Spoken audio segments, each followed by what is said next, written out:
여러분, 안녕하세요. 오늘은 좀 특별한 이야기를 들려드리려 합니다. 사랑에 관한 이야기인데요. 그런데 일반적인 사랑 이야기는 아닙니다. 40년을 함께 산 부부의, 그리고 어느 날 갑작스럽게 찾아온 이별의 이야기입니다. 혹시 여러분도 이런 경험이 있으신가요? 너무 당연해서 소중함을 잊었던 것들, 너무 가까이 있어서 보이지 않았던 것들. 오늘 이야기의 주인공도 바로 그런 사람이었습니다. 2023년 10월의 어느 아침이었습니다. 60대 중반의 한 남자가 눈을 떴을 때 집안이 이상하게 조용했습니다. 평소 같으면 들렸을 소리들이 없었어요. 부엌에서 나는 국 끓는 소리, 전기밥솥에 윙윙거리는 소리, 간간히 들리던 물 흐르는 소리들. 그 모든 일상의 소음들이 사라져 있었습니다. 식탁 위에 놓인 종이 한 장. 7글자가 전부였습니다. 잘 살아. 걱정 말고. 그 순간 이 남자의 세상이 무너졌습니다. 아니, 정확히 말하면 그가 지금까지 살아온 세상이 사실은 이미 오래전부터 금이 가고 있었다는 걸 깨달은 순간이었어요. 아내는 철저히 준비하고 떠났습니다. 남편이 불편하지 않도록, 혼란스럽지 않도록 모든 걸 정리한 뒤에 말이에요. 심지어 냉장고에는 전날 끓였던 된장국까지 그대로 남겨두고. 여러분은 어떠세요? 내 옆에 있는 사람이 정말로 행복한지, 진짜로 원하는 게 무엇인지 알고 계신가요? 이 부부는 40년을 함께 살았습니다. 큰 싸움 없이, 평범하게, 그런대로 괜찮게. 적어도 남편은 그렇게 생각했어요. 아내는 항상 조용한 사람이었어요. 감정을 드러내는 법이 없었고, 불만이 있어도 목소리를 높이지 않았습니다. 그저 묵묵히 자신의 역할을 했죠. 아침이면 일찍 일어나 밥을 짓고, 남편이 출근할 때면 조용히 손을 흔들었고, 퇴근해서 돌아오면 따뜻한 국 한 그릇을 내 앞에 내놓았습니다. 그런데 지금 돌이켜보니 그녀는 늘 혼자였던 것 같아요. 말없이 참았고 표현 없이 견뎠습니다. 남편은 주말이면 친구들과 등산을 갔어요. 그런데 단 한 번도 아내에게 물어본 적이 없었습니다. 당신은 어떤 취미를 갖고 싶어? 뭘 하고 싶어? 어디 가고 싶어? 그는 모든 게 당연하다고 생각했어요. 당연히 그녀는 집에 있고, 당연히 밥은 차려지고, 당연히 모든 것이 그 자리에 있을 거라고. 하지만 그 당연함 속에서 그녀는 점점 투명해졌고, 남편은 그 투명함에 익숙해져 버렸던 거예요. 여러분에게 묻고 싶어요. 우리는 정말 사랑하는 사람을 보고 있을까요? 아니면 우리가 원하는 모습, 익숙한 모습만 보고 있는 건 아닐까요? 아이들에게 전화를 걸었을 때 막내의 반응이 의외였어요. 아빠, 엄마 요즘 힘들다고 자주 말했잖아요. 그제서야 깨달았습니다. 나만 몰랐던 거였다고. 나만 듣지 못했던 이야기였다고.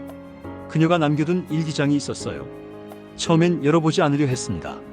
하지만 결국 그는 그 속에 손을 뻗었어요. 첫 페이지에 쓰여있던 글귀. 오늘도 남편은 아무 말이 없었다. 그 침묵이 더 깊이 박힌다.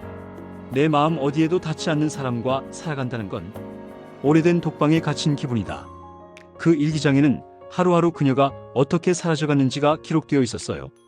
아무도 알아주지 않는 희생, 아무도 기억하지 않는 수고, 그리고 점점 말라가던 마음. 사랑한다는 건 무엇일까요? 함께 있다는 것만으로 충분할까요? 아니면 정말로 보고, 듣고, 느끼는 것까지 포함하는 걸까요? 6개월 동안 혼자 살았습니다. 처음엔 멍하니 시간을 보냈어요. 혼자 밥을 해먹고, 청소를 하고, 빨래를 하면서 점점 그녀가 어떤 삶을 살았는지를 깨닫기 시작했습니다. 그 일상의 무게가 그에게는 버거웠어요. 하지만 그녀는 그 무게를 매일 40년 동안 홀로 감당해왔던 거예요. 밤이 가장 괴로웠다고 해요. 침대에 반이 비어있는 것을 보는 게, 더 이상 말없이 식탁에 앉는 것이 익숙해지는 게 두려웠다고. 그렇게 하루하루 그녀의 빈자리는 그를 잠식해갔습니다. 그는 처음으로 외로움이라는 감정을 배웠고, 침묵이 얼마나 큰 고통이 될 수 있는지를 알게 됐어요.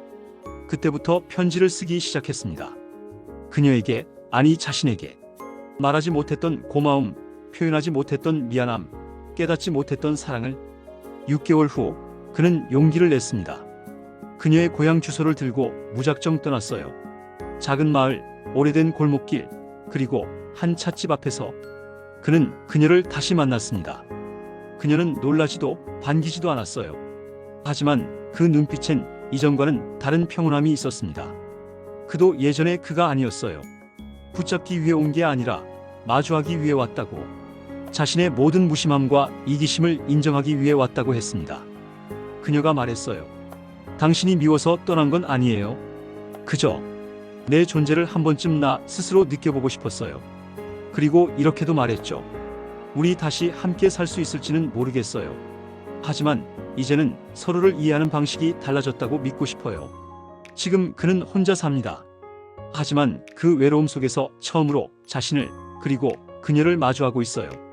집에 돌아와서도 그녀의 향기가 남아 있어요. 베개에서, 옷장에서, 심지어 부엌 수저통에서도. 그녀가 떠났지만 오히려 더 또렷해졌어요. 그녀의 존재가. 아침에 눈을 뜰 때마다 그는 생각해요. 그녀가 차려주던 밥상이 생각나고 퇴근 후 맞아주던 미소가 떠오르고 당연하다고 생각했던 그 모든 것들이 얼마나 소중했는지.